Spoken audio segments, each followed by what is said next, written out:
gostaria agora então de convidar o professor José Flávio Bertello para fazer suas considerações.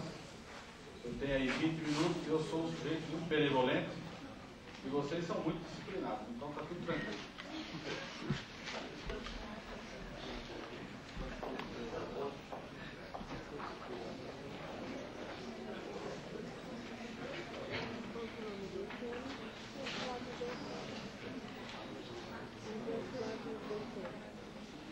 Bem, eu vou retomar um ponto do meu colega,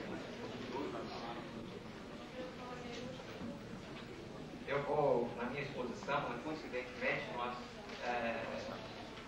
elegemos aqui algumas questões, então eu vou trabalhar algumas questões que foram colocadas por ele, mas temos posições um pouco diferentes para permitir que a gente possa estabelecer um diálogo. Eu diria que até onde eu tenho informação, a questão da reforma agrária, ela é vista basicamente, a mim me parece que é uma coincidência entre os adeptos da reforma agrária, ela é vista basicamente como uma questão fundiária. Né?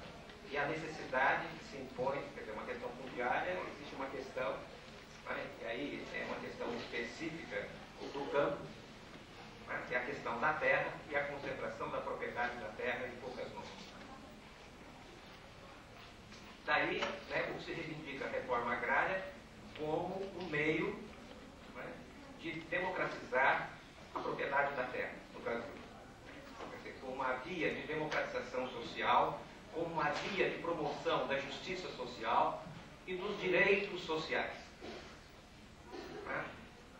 Aqui tem um detalhe já de início. Só que essa reforma agrária, ela é concebida, em regra, como uma reforma que implica a redistribuição privada da terra. A democratização implica a apropriação privada da terra. Quer dizer, lendo alguns documentos, inclusive do MST, né, e da igreja, e até mesmo de um teórico mais refinado, né, de um analista social, né, forte, recrutado, que eu reputo, né, de extraordinária importância nesse debate, que é o Martins. Eles concebem a terra, de um modo geral, como algo que pertence a todos. Vem o documento Sem Terra, ele diz: a terra é de todos. Essa concepção é também a concepção do Martins, essa é também a concepção da Igreja, a Igreja Católica. A Igreja não só diz que a terra é de todos, mas isso também é reproduzido pelo Martins, que a terra é uma dádiva de Deus. Daí, né, a injustiça de que alguns têm acesso à terra e outros são desprovidos de terra. Então é preciso promover a justiça social através da distribuição de terra. Vejam bem, eu penso que isso implica uma abstração das condições, né, sociais, históricas, pelas quais, né, passou recentemente a realidade brasileira. E isso é fundamental. Tá? Eu vou falar um pouco sobre essas transformações, mas eu diria, né, que a agricultura não pode, hoje, né, e foi isso que o meu colega fez, ele fez exatamente o oposto, mostrou o caráter capitalista da agricultura, né, que a agricultura não pode ser concebida hoje da mesma maneira que ela era concebida, né, por exemplo, no debate dos anos 60.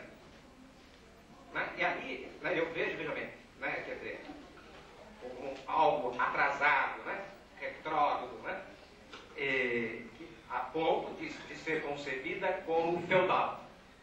Né? Que a agricultura mudou profunda e amplamente.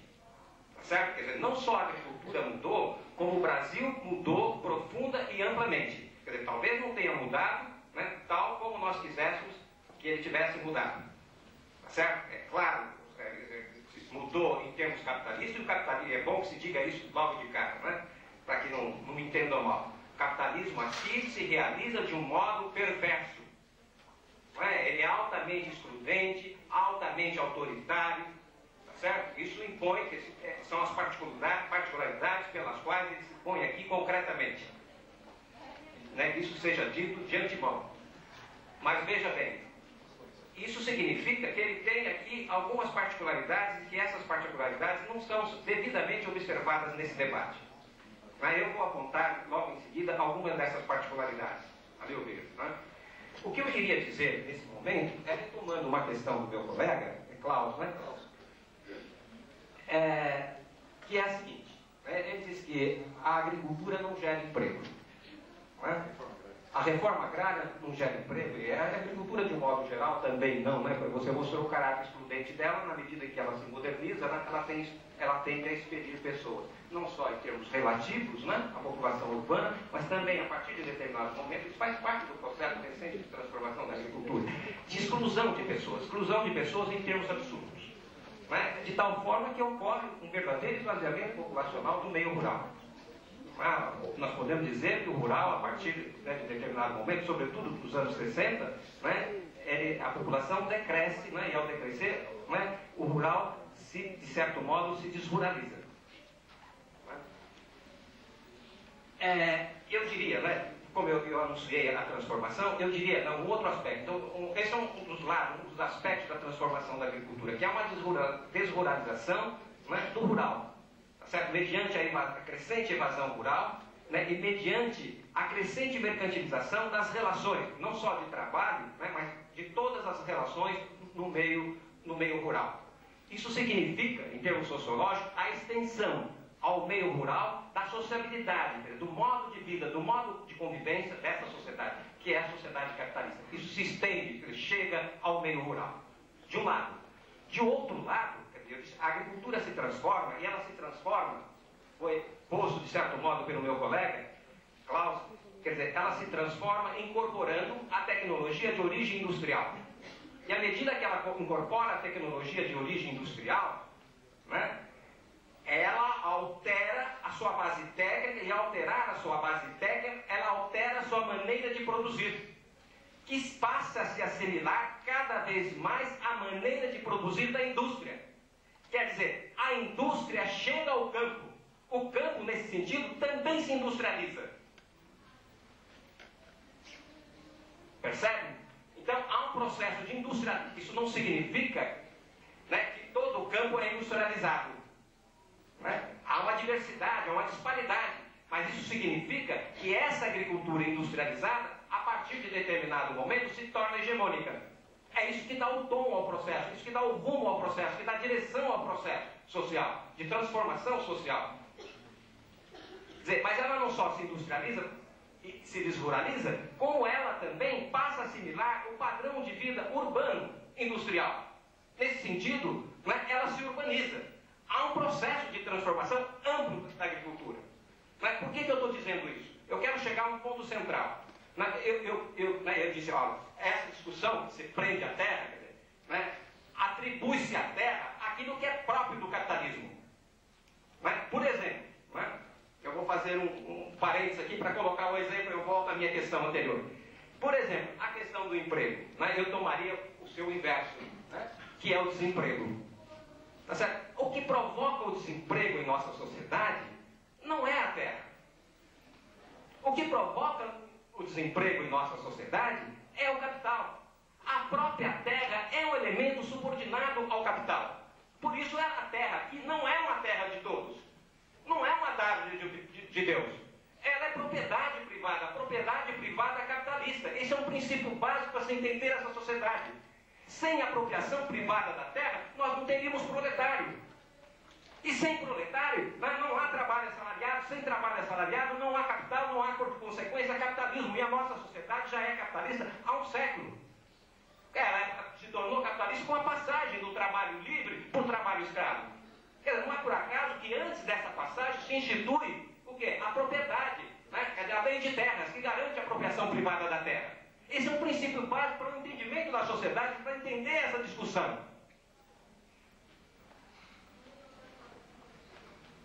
Vejam bem, então não é a terra que produz o desemprego. Eu diria, um pouco diferente do Klaus aqui, eu diria que o que provoca o desemprego é o capital. E o capital vive uma crise que já dura aproximadamente 3 décadas. E que a causa maior do desemprego que assola não só o Brasil, é claro que o desemprego se põe aqui de uma maneira mais pronunciada, dada a perversidade do nosso capitalismo. Né? Mas vejam bem, o que provoca o desemprego é a crise do capital que não nos envolve apenas e tão somente, mas que envolve todo o mundo capitalista contemporâneo. O desemprego deixou de ser uma exclusividade dos países chamados pobres. O desemprego está generalizado por todo mundo, quer dizer, com diferenças, mas ele está generalizado por todo mundo, assim como a pobreza, assim como a miséria.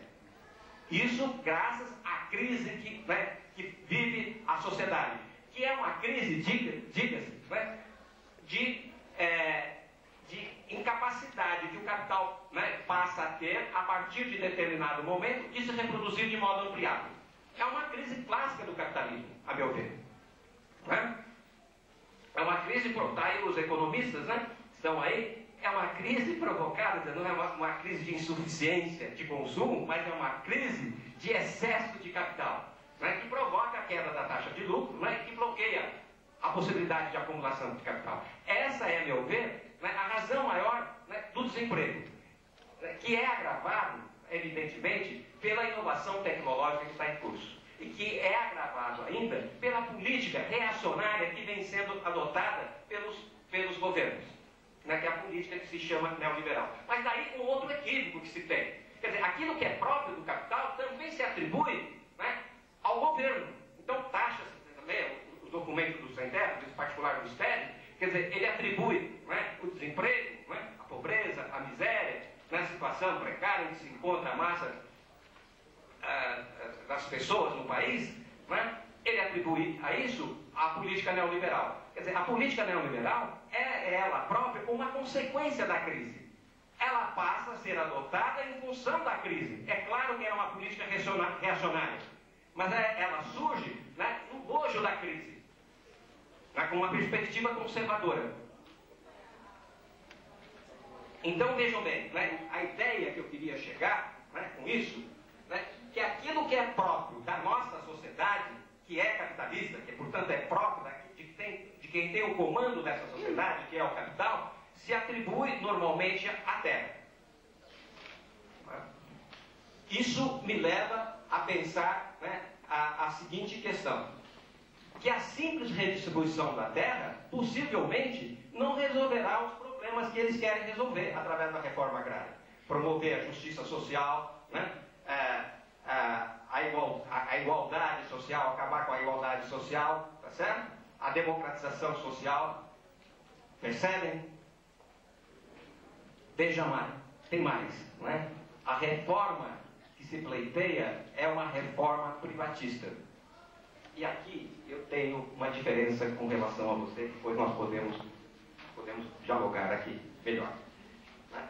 Eu penso, não é, que o móvel dessa reforma não é mesmo o semiproletário. Né? Você pode ter ali uma massa de desempregados, né? Uma massa, né, subproletária, né? Que seja realmente, que constitua, né, parte de um exército de reserva. Isso provavelmente tem. Né? Isso ocorre no campo, porque o campo normalmente age como refúgio dessa massa de desempregados e de subempregados.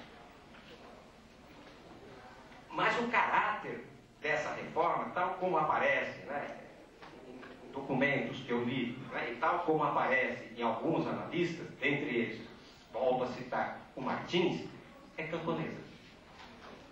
Que para mim, né, e no meu entender, a menos, né, que eu esteja equivocado, é uma figura imaginária, ausente da nossa realidade, que não existe senão na imaginação das pessoas.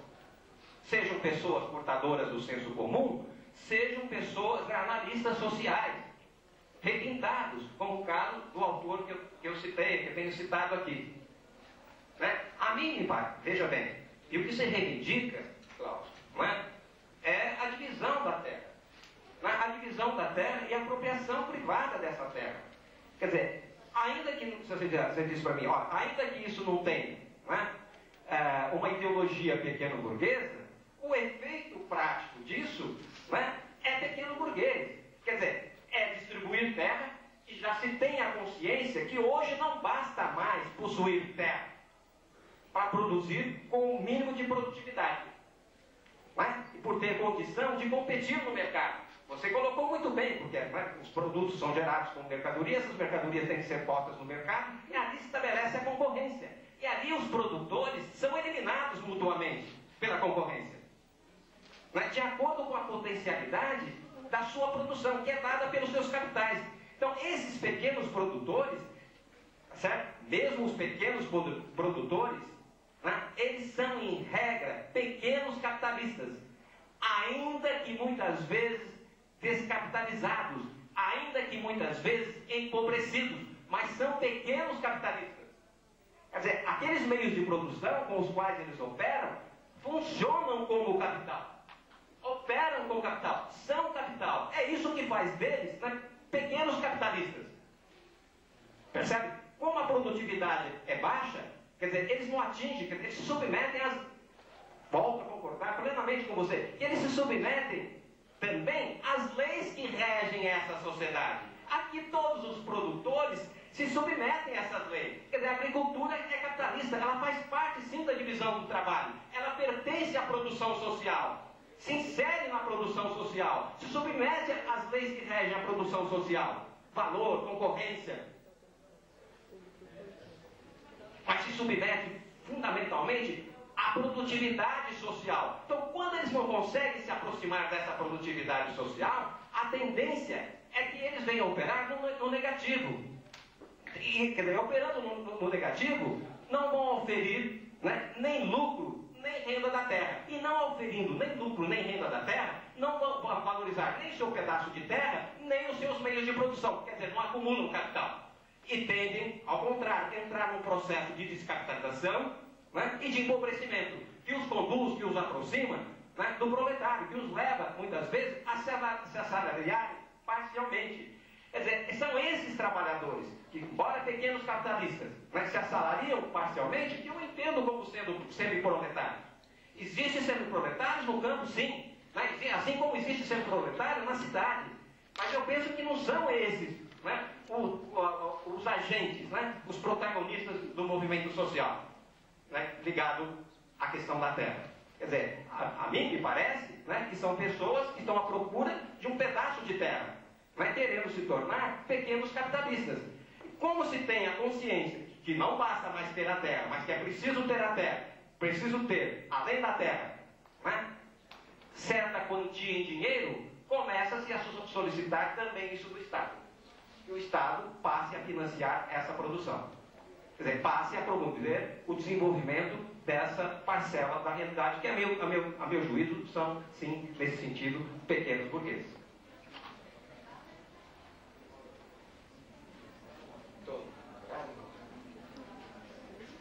Eu vou só levantar com uma questão provocativa também. Diante disso, né, o que fazer? Né, eu não sei, o desemprego cresce, a pobreza cresce, a miséria cresce, ninguém é insensível a isso. Mas ninguém ignora isso, muito pelo contrário. Talvez, né, pudéssemos começar, né, acho que nós precisamos pensar alternativas. Né? Eu mencionei aqui há pouco, né, alguns analistas da realidade brasileira, aí eu disse que o capitalismo aqui é perverso, e a minha referência quando disse isso é o Florestan. O Florestan nos fala, né, de duas possibilidades históricas. Né? Ele nos fala de uma revolução dentro da ordem social burguesa. Né? Que a nossa revolução burguesa, para ele, é uma revolução inconclusa. Daí, portanto, né, as questões graves, né, existentes entre nós. Que nós podemos, então, levar essa revolução burguesa às últimas consequências. Mas ele nos fala também, né, de uma outra revolução, fora da ordem. Né? Esta questão, né, foi colocada aqui de certo modo, pelo Klaus, né? Mas ela não tem sido devidamente observada e devidamente debatida. Nós, de certo modo, abandonamos esse debate, né? Da possibilidade histórica, perdemos a perspectiva histórica, a perspectiva histórica de uma mudança radical da realidade. Eu acho que nós precisamos voltar a discutir essa possibilidade de mudança social, de transformação social, de transformação fora do capitalismo, de uma alternativa ao capitalismo, porque nós continuamos debatendo as nossas questões dentro do capitalismo. Mas dentro do capitalismo, né, eu tenho uma ideia. A mim me parece que talvez seja hoje lícito discutir uma outra possibilidade de reforma agrária, né, que estaria não na contramão da história, mas na contramão do que está posto aí hoje, que é uma reforma agrária não de cunho privativo, mas uma reforma agrária de cunho coletivo, que implique a nacionalização da terra, a publicização da terra, e não a apropriação privada da terra, a redistribuição da terra. Quer dizer, condena-se muito o neoliberalismo, mas o que se reivindica é a redistribuição da terra, que é privatista. Muito obrigado.